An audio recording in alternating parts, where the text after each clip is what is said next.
we have been, some weeks ago, we were contacted by a number of people who felt they'd been unfairly booked, very unfairly booked, Western Ring Road, Keilor East, Keilor Park Drive Bridge.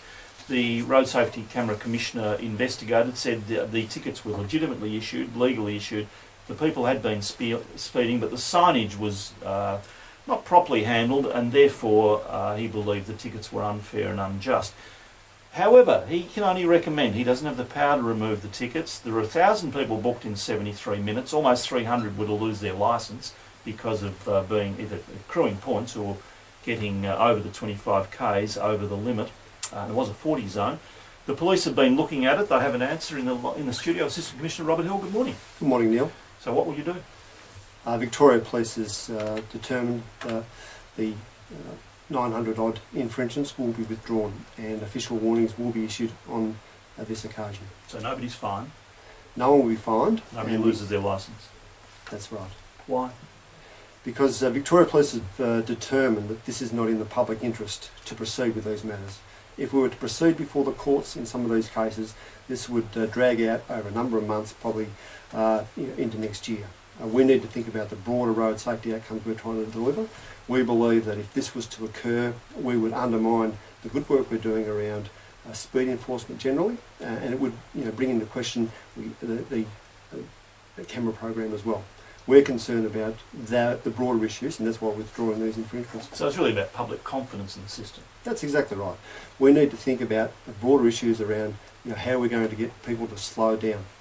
Do you accept, Gordon Lewis, the Commissioner, the Road Safety Camera Commissioner, said the tickets were legal, the people were speeding. He said that he raised questions about the signs, but he said basically it was unjust and unfair. Do you accept that? No, we do not. We do not agree with the Road Safety Camera Commissioner. We do agree with him in the fact that the cameras were operating correctly.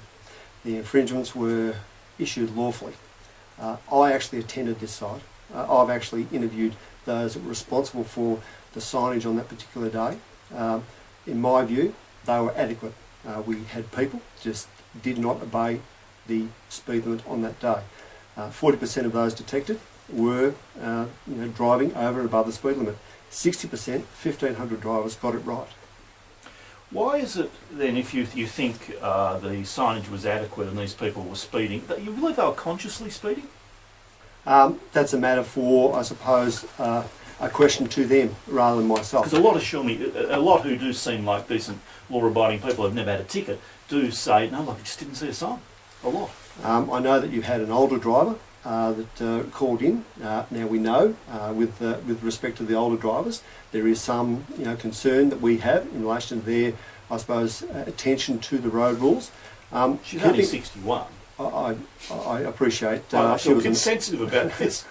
But keep in mind, Neil, that we had a broad spectrum of people. Whilst we had those people that did not have any history with Victoria Police in terms of breaches of the road rules, we had some appalling examples of people that have got no regard for the road rules. People that have had multiple infringements in the last 2 years. We had 8 individuals with 10 or more infringements since July 2011. We had 2 cases where people have been booked on 24 occasions in the last 2 years. That was the difficulty with this decision. We need to think about how we can apply an equitable solution to the predicament we faced. So out of the almost 1,000 people, you've had 10 who were serial speeders? No, we had 119 drivers that had 3 or more infringements. We had 8... Over what period of time? Last 2 years. Okay. Yeah. And we had 8 individuals with 10 or more infringements. We had, as I said, a 21-year-old with 24 infringements in the last 2 years. So there's some really poor behaviour here being displayed by some of these people. I'd agree, but you're still only talking about, we've got 1% serious speeders and 10% with speeding records. You've still got 90% who aren't too bad, who've been booked. I can go through the data with you, Neil. There's, I think, 300 or 400 people with no tickets in the last 2 years. The rest of them have been and come to the notice of Victoria Police. Well, even 300 or 400, that's 30 or 40%. Yeah, and I understand and that. And they'd be entitled to be waived anyway, wouldn't they? It would depend what speed they were travelling at. Okay, yeah.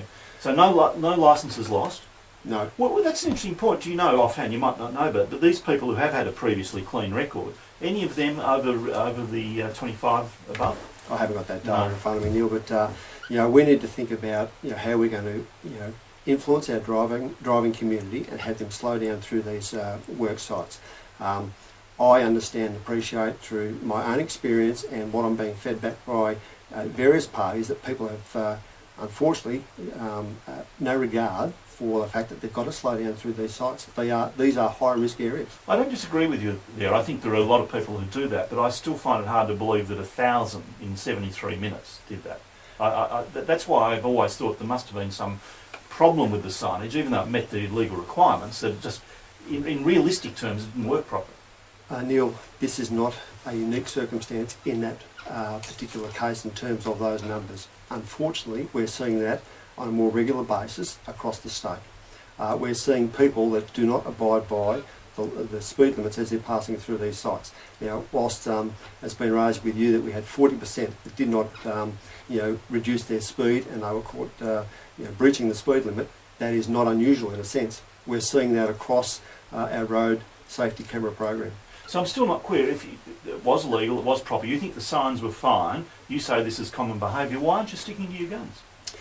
We know that if we were to proceed with this matter, it would be played out over the next 6 to 12 months. It would be played out through our courts. It would be played out through the community and the media. And unfortunately, Neil, that would undermine what we're trying to do here, and that is slow people down. If everyone kept to the speed limit, if everyone drove to the conditions of the day, we would save 100 lives a year.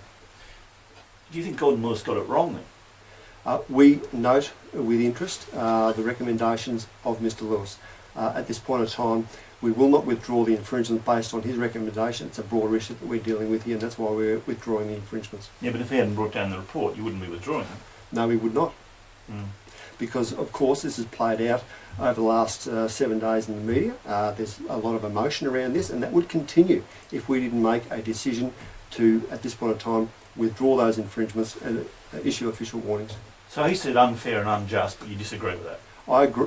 What I'm saying, Neil, is that I actually have attended the site. I've actually interviewed the person that set the site up. Now, the site was set up not in accordance with the traffic management plan as was provided by Vic Roads to Mr Lewis. There was some different settings. Now, I've gone through that plan with that person. As far as I'm concerned, as far as Victoria Police is concerned, there was sufficient signage there. People should have been abiding by the speed limit, as did 1,500 drivers. Well, what about Mr Lewis's recommendations about signage being a little different and even having a speed camera warning sign in roadworks? Well, they're matters that Mr Lewis has raised. What I'm saying, Neil, the cameras were operating correctly, the infringements were issued lawfully, the signage was correct and sufficient in my view. The people should have kept to the speed limit. Okay, so will signage procedures be changed in the future? That's a matter for Vic Roads, but on this occasion, as far as I'm concerned, as far as Victoria Police is concerned, they were sufficient on the day. Bit of friction with the camera office then? With the Commissioner's office? Neil, this is a matter for Victoria Police. We've worked through this particular set of circumstances. The Road Safety Camera Commissioner, he has a legislative authority to conduct certain inquiries. What I'm saying on this occasion, we do not agree with some of his findings. We do not agree, in essence, with his recommendations. Thank you very much for your time. Assistant Commissioner Road Policing, Traffic, Robert Hill.